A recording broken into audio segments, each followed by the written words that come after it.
好，亲爱的网友朋友，大家好。师父好。今天是我们念佛班的第4天。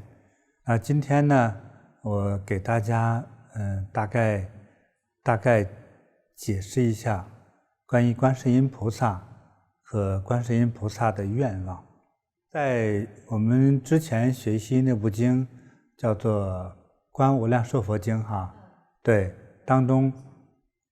有他的主佛是阿弥陀佛，他的2位侍者菩萨，一位是观世音菩萨，另一位呢大势至菩萨。那观世音菩萨当时经典当中都描述了观世音菩萨的这个身形长相，包括头上就是在头顶之上有一尊佛像，那就是阿弥陀佛。那观世音菩萨实际上是已经早就成佛的一位不可思议的佛来着。对，到这个西方极乐世界的时候呢，他是辅助协助阿弥陀佛来利益众生。释迦牟尼佛在经典之中尤其是在这个法华经当中对我们留下了那个普门品这一篇非常吉祥的经典当中就对观世音菩萨做了一个大约的描述呀。我呢不给大家读这些原文，做一些简单的解释，好让大家呢对诵念观世音菩萨这个名号有更多的了解，你才能获得更多的加持。就是当你的心中将菩萨当作她是一个普通的女人，那你获得的就是一个普通女人的加持。如果你把它当作一个普通的神灵，就获得普通神灵的加持。如果把它当佛一样看待，就获得佛力的加持。那获得那么高的加持对我们的好处是什么样的呢？佛菩萨对你有一点点好感，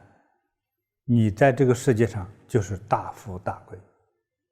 就是这样的是对我们有好处的。那所以呢，我才讲今天这一段话。观世音菩萨他尤其是到了我们中国地区就成为一个女性菩萨的一个形象。那在大成就者之中在过去传统的印度教以及比较早期的佛教当中，就是这个女人她不能在今世就能获得根本究竟圆满的觉悟，就是这个性别造成的就像包括我觉得今天的座前这男性观音菩萨的形象，这个在佛教之中他觉得是正宗的相。那这个女性的相是怎么来的呢？我的理解就特别简单，因为观世音菩萨他获得了佛陀的大慈大悲的心。那么在人世间呢，就有很多象征，就是我们的妈妈母亲这个母亲对孩子的时候，那就是佛菩萨，对孩子照顾的无微不至。从生养了这个孩子之后，没有一个妈就睡过一个完整的安心觉，尤其是10岁以前的时候，就是当我们的自理能力越差的时候，母亲就是对我们的关心就越多一点就哪怕我们30、40岁乃至50、60岁之后，只要母亲在，她都会惦记你的所有的一切，甚至生活中的小小细节她都会惦记你所以母亲的爱那就像菩萨但是菩萨和母亲的差别在哪里呢？菩萨对众生，对所有的众生，就像对待自己的孩子一样，那样的大慈大悲的爱，那就是菩萨。所以在佛教之中，尤其是观世音菩萨那是我可以称得上叫慈悲第一呀，慈悲第一。它是叫寻声救苦。观世音这个音要靠听才能获得这个声音，听什么声音呢？苦难求救的声音，谁有苦了对，他就去帮谁，就是这样。所以在经典中，佛说，当我们遇到了各种各样的危难，比如说遇到了这个火灾，这个房子起火了，就赶快诵念观世音菩萨。当然，除了找出路逃亡之外，你加上诵念的时候，佛说那个火呢就烧不到你。那如果掉在水里了，或者是洪水大水灾，不小心掉河里了，你赶快诵念观音菩萨名号，你的可能就会被冲入这个岸边来，就会淹不死你。各种问题吧，就是包括说像当今这个世界我们每个人不是开车就是坐车，对不对？各种快速的交通工具，那因为交通工具比较多呀，就各种车辆比较多，你看我们尤其是每天你开车的人就知道，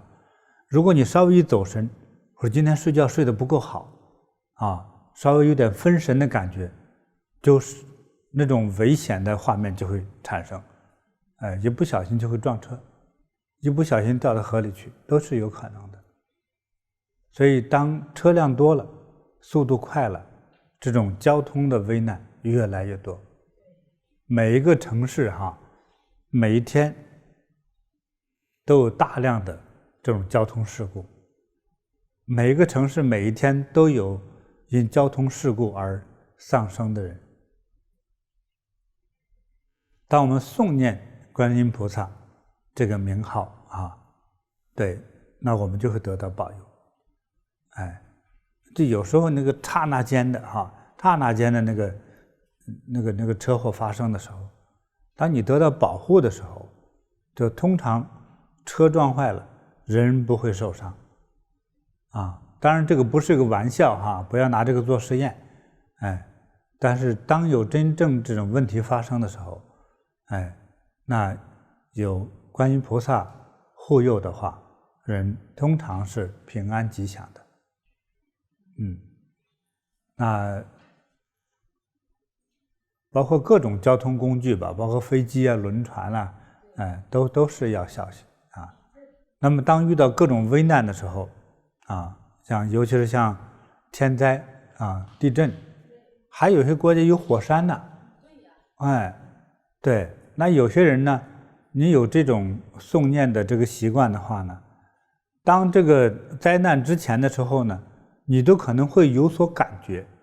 你就开始注意防范这个灾难的发生，就可能就避开了。那么还有这个避免这个牢狱之灾的人，非常不幸运的时候就是有点运气差的时候，就容易惹出这个官司来，各种是非的官司。你看从这个所谓的离婚说不服打官司是吧？公司的业务纠纷说不清道不明打官司各种的原因造成的这个就对簿公堂打官司的这个事情。因为有时候打官司有很多时候把你的积蓄全部花光，你也打不赢，那怎么办呢？求神佛吧。你说古代这个叫做刑法不健全法律不健全，现代呢都一样，健全不健全都有很多人心所倾向的那个，对不对？法官这一刹那同情你，就是有罪也就等于就是没罪，是吧？所以法律为准绳的东西，当人去衡量它的时候，一定会有很多情感性的、故事性的情节，使得这件事情同样这件事情发生，但是它的判决的结果完全就不同。有的说直接拉出去枪毙，有一些就没事名誉判刑2年，实际上不用进监狱。还有这样的事情什么事都有。那么还有呢，当这种危害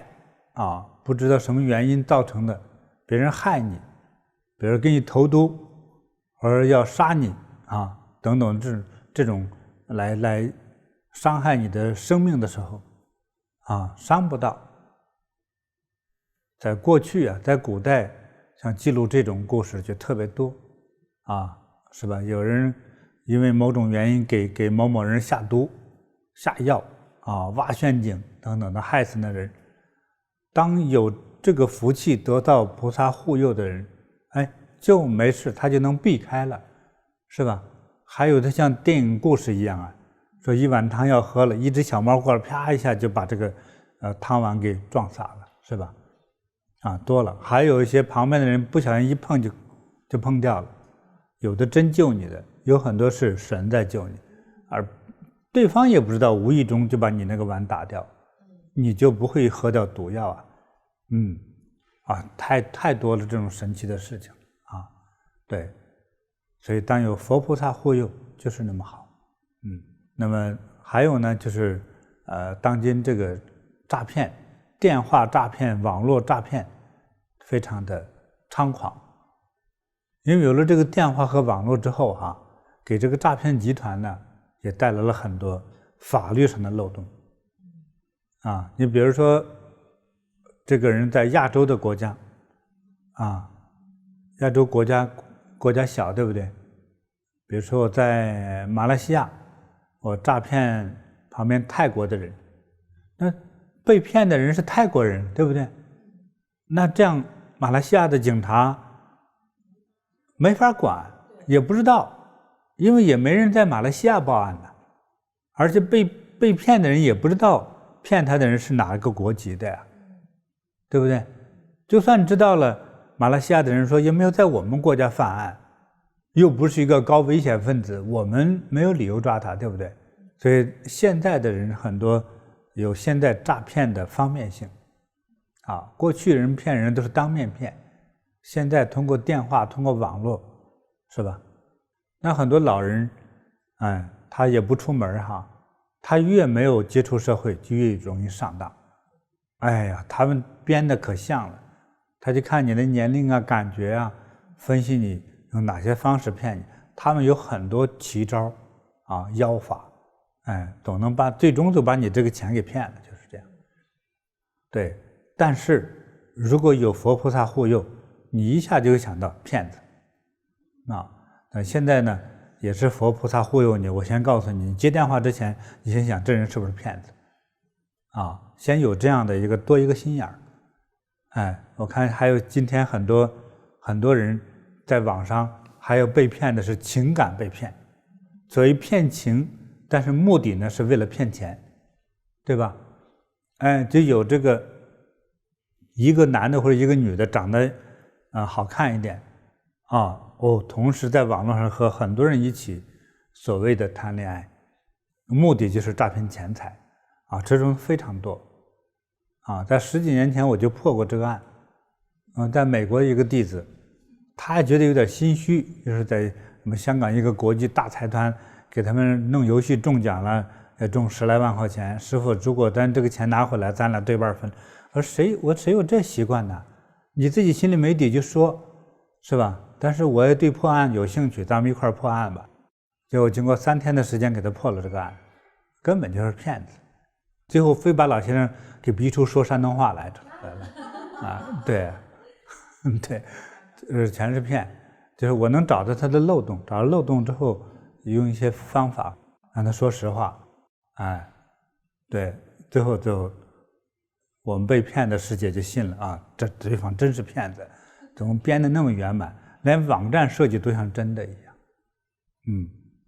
对，他们不知道骗子就是骗子，那假的不是真的啊。但是没有那么多经验的人呢，就是容易上当啊。那所以佛菩萨保佑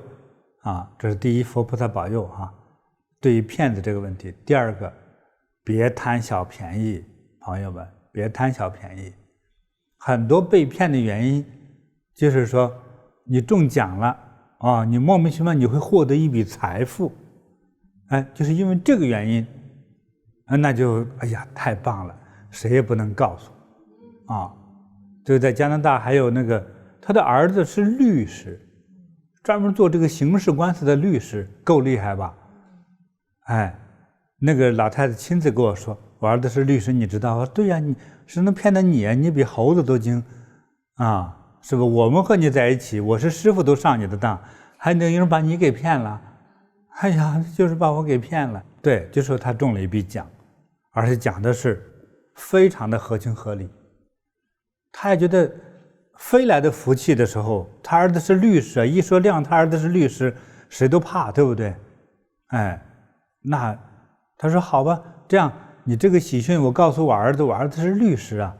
对方说好吧，你告诉他过了这个5分钟这个奖就无效。这好吧好吧，你要的什么证件什么号码全告诉人对方，人家对方就是接下来的10几分钟的时间，把他账号里的10几万美金全部弄跑了，就是这样。所以别贪便宜，莫名其妙的哪有那么多善良的集团，哪有那么多善良的人士，你都不知道是谁，就给你一笔莫名其妙的奖金和费用，别贪了小便宜啊！还一看人家穿的身上那都是富人啊，那一个包多少钱呢？10几万，是不是啊？那这皮鞋好几万，你幸亏认的，你越认的你越上当，对不对？所以别贪便宜，不是自己辛苦挣来的，就当做这不是我的，永远要有这个心态啊！我那个能力差，我能吃饱肚子就可以，不去奢望，不去贪求，你就会心里快乐。当你要贪小便宜，你是好不容易辛辛苦苦积攒了几十万到100万，贪了一个便宜，你这些钱一夜之间打水漂就没有了，这都是贪便宜。一个是骗人的人是看你是不是贪心的人，其实对你本身就是人生就是一个考验所以除了佛菩萨保佑之外呢，我也提醒你你要贪小便宜，我估计佛菩萨也保佑不了你，是你的贪心过重造成的。那还有再就是什么抢劫打劫之类的那你自己也要除了小心小心，还有就是叫财白不露相，就是你真有那个财富，别穿在身上戴在手上这个一般的打劫的人都是缺心眼儿的人，是不连偷的能力都没有，就他智力比较低下，就拿着棍子打人，把你打翻了，抢你的明面看到的东西。就是你穿的太光鲜，哪怕你的包包里头是空的，大家以为光这个包多少钱，里头肯定很多钱，就提的包越好的，通常里头都没钱对，要记住这个，所以要小心保护自己穿着说话要小心。凡是在公开酒桌上吹自己是富人的人，都不用打击，他没什么钱。要真富人就不敢说自己有钱对，要记住这个但是通常如果说真不小心遇到打劫的坏蛋去默念这个观音菩萨圣号，有时候你就大声念出来，本身这个声音念出来，对这个劫匪对于坏人就是一个震慑，他就会放弃。因为很多小偷和打劫的这些强盗，他们打劫完之后一样去拜佛，一样还得念观世音菩萨圣号，说咱们信的是一尊神，算了吧，不打劫了。因为他还是被震慑的，因为随时被抓到他都不一定，所以他也要求神佛保佑。再就是会护佑，尤其是明显的会护佑那个什么呢？那个叫梦魇，就是你能看到或者在梦中经常梦到那些鬼邪之气的这样的人所以你经常诵念啊，念念之后就好了啊，这是这种保佑类的。那再额外的话呢，就会保佑我们，比如说这个开智慧，能够高考顺利啊，还有呢，找到啊合自己的心意的工作，还有找到合适的对象啊，就喜欢那个样子，而且人也很好的对象。还有呢，观音送子特别有名，观音菩萨就是一个女性形象，是不是啊？女性抱孩子，那天经地义，对不对？所以观音菩萨，如果你能梦到观音菩萨送子的人，必定就会得贵子。只要你的女人结了婚，梦到观音菩萨给你送个小孩来，就一定会怀孕生好孩子，这孩子还一定是很棒的孩子，就是这样。这个特别灵验。我记得是在广东哈，那是1990几年的时候，96年左右啊，那个时候人家都抱上孩子了，来找我哈，师父你看这是菩提子哈，感谢你，就是已经满月之后，我说哎呀，你看我光忙碌了哈，又到处全国到处跑，你就讲讲你这个喜得贵子的故事吧。就是这个呢，这对夫妻也是年近40哈，就是差不多男的39，女的37这样子，而且就是说他当年他这个公婆呀快急疯了，这结婚10来年，这媳妇就是不怀孕。一开始吧查的时候说是这个媳妇什么输卵管堵塞，2个输卵管都不通，就长锈了啊，就没办法怀孕。结果呢，他们就找了至少60多家医院医生，就去看全国只要打听的哪里说有这个治这个怀孕的问题的，他就去找。结果找来找去吧，夫妻俩都吃药，一会儿就是说男的有问题，一会儿说女的有问题，最后2口子每人一大堆的药，天天煮汤药啊。有一次他妈妈带着这个小夫妻俩，他们年龄都不小了，都30多岁，一脸沧桑啊，都急坏了。我说他们俩人吃的是全身全是中药味儿，都是一个病态的样子。那么当时呢，也是赶上是那个观音菩萨那个圣诞的日子，过了春节不久的时间哈，我给他们加持。我当时加持的，我告诉大家，就用菩萨的光芒加6字大明咒。就是加持，给他每个人摸个头顶。我还记得摸了一下这个后来这个孕妇嘛，当时她没孩子嘛，摸摸她的肚子，给她拍一拍，之后就说那就看你的幸运了哈。这个完了之后，这个妈妈呀哈，那就特别勤快。那我们那个时候还没有禅堂啊，到处走。他妈妈我走到哪上课，他妈妈就买个机票就跟去了，去打义工。就是这样子，就是我们忙活就忘了这个事情，那么大概他跟的是到第2年了，第3年我是忘记了哈，反正我记得他跟了我2、3年，他这个孩子就怀孕了，生了个大胖小子，和他那个儿子特别像，等于现在说是生的孙子嘛哈，都是黑乎乎的大胖小子，一生就挺壮的，出生了之后就8斤2两啊！哎呀，他那个媳妇又怀孕，哎呀，那全家人啊火力全部集中的喂养这个孕妇啊，所以媳妇吃的又白又胖啊。对，就是这是特别灵验。也就是说，其实最后有个医生说吧，就是你这个生孩子的希望几乎是不可能的了。他们2个给弄的这个吃药吧，也都吃的，应该说基本上没有什么怀孕的功能了，就是这样子。这个他那个儿子的那个时候那个黑哈，是沧桑了，都元气没有的那个黑，是不好的。对，那个胖是吃中药带来的虚胖，是这样。所以就我也当时也不看好，但是我有信心，就是我是就用观世音菩萨的能量和6字大明咒给他加持，一般应该是有效果的。还有呢，就是求这个生意与事业顺心顺意的。有时候我们人类的智慧有时候并不是对我们所去经营的事业都能完全的了解和操控得了。对，所以时常也需要佛菩萨的这个关照。世界上的财富分配给谁的口袋里都可以。你的神佛也看上你，喜欢你，跟你就是有个好感，给你一小滴甘露，也许你自己都没有感觉，你就莫名其妙就发达了尤其是我们这个女性菩提弟子我菩提弟子这个女的，谁娶了谁就有福了菩提女弟子都是旺夫命，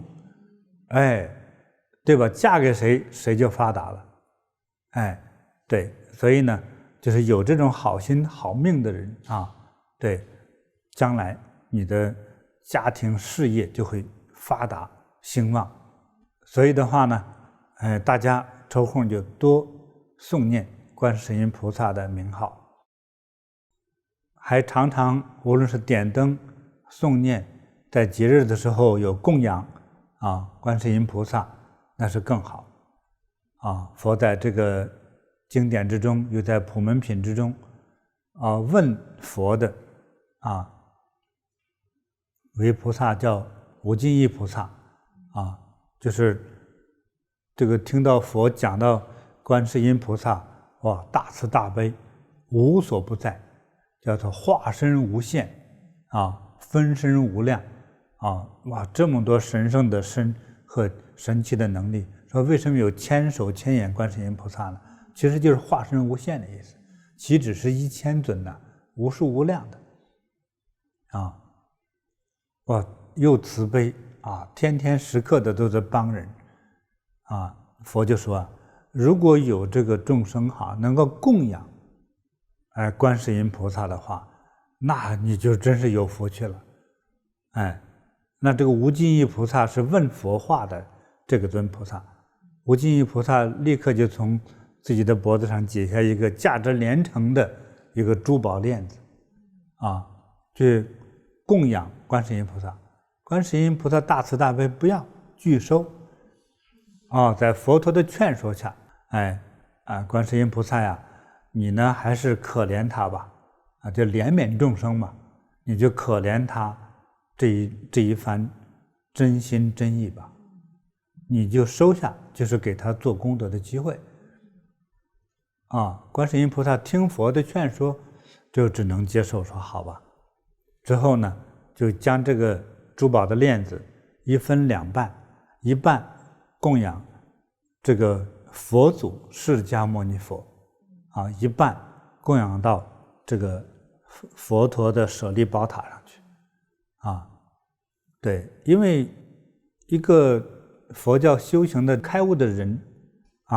到重要持戒的修行者，甚至是已经开悟的觉悟者，成佛成菩萨的人，没有对人间这些物质没有丝毫贪欲之心你觉得是个宝，对他来说这什么都一样，这个和砖头没什么差别，没有那份贪念，就觉贵重也不贪念，是这样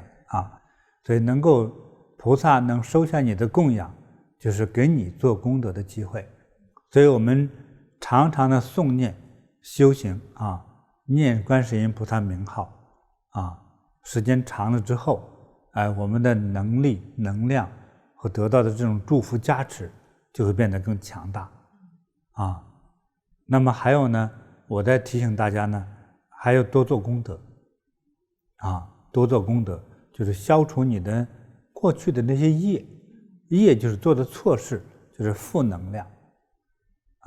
经过诵念菩萨圣号，这个是增加正能量。还有呢，其他的我教授大家的法，你看如果会做大光明这个念佛法，我教了几种念佛法，大礼拜八卦内功，这些好好练。当让你的生命的正能量变强的时候，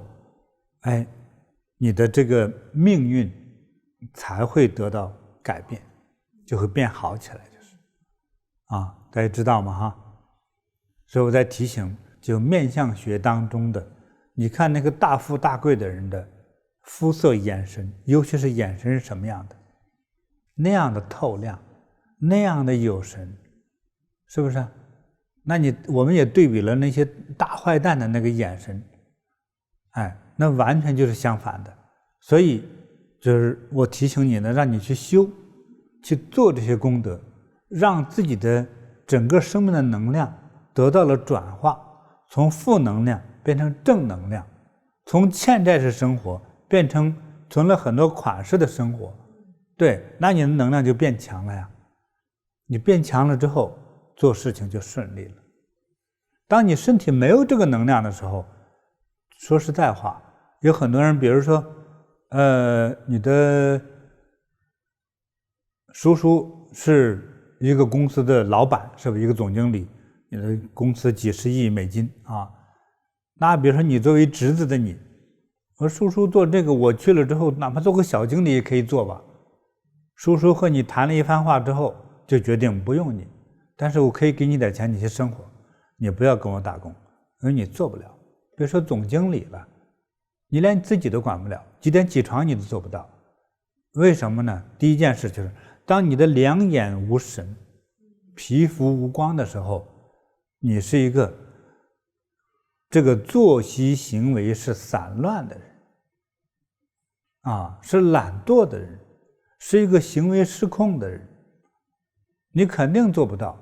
连做基本的人你都做不到，何况去管别人，何况是管一个公司或一个店铺的运行啊，那都不容易的。所以你看那个高级一点的职务，那些人的眼神都是晶亮晶亮的，就是很简单。对我来说这不是个秘密哈，提醒大家，大家觉得是个秘密。从此你得看权力大的人、钱多的人，眼睛都是贼亮贼亮的。当然还有一种小偷的眼睛也亮，小偷的眼睛的亮是闪烁的亮，像老鼠的眼神，闪闪的，他永远躲避别人的眼神。好，所以我们就是通过这个修行，到做功德，到诵念观世音菩萨的名号，就是让自己的能量变成正能量，变成强壮的正能量，我们的命运就得以改变了。我总能收到一些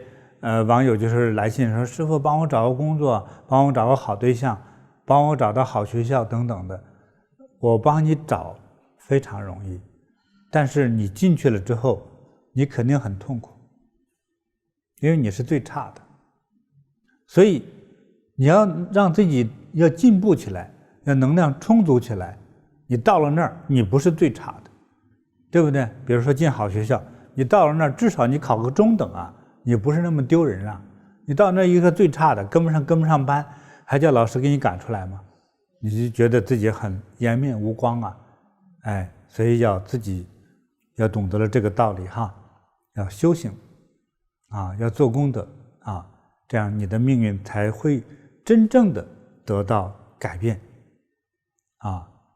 你有了这个好命，我也开心佛菩萨也开心。我们每个人都有那么多周围的亲人有父母，甚至是祖父母外公外婆兄弟姐妹叔叔阿姨，这么多亲戚朋友我们希望大家就是能够活在感恩心之中，为我们的亲人为你所喜欢的有一份爱心的亲人，帮助过你的亲人来诵念观世音菩萨圣号，那么所得到的吉祥去赠送给他了，这个比送给他一大笔钱那要真实的多，要吉祥的多。这种吉祥可以化为一切的美好你现在你诵念的时候想到谁，谁就会沾光。好，接下来让我们用最真诚最真诚最真诚的心来诵念吧。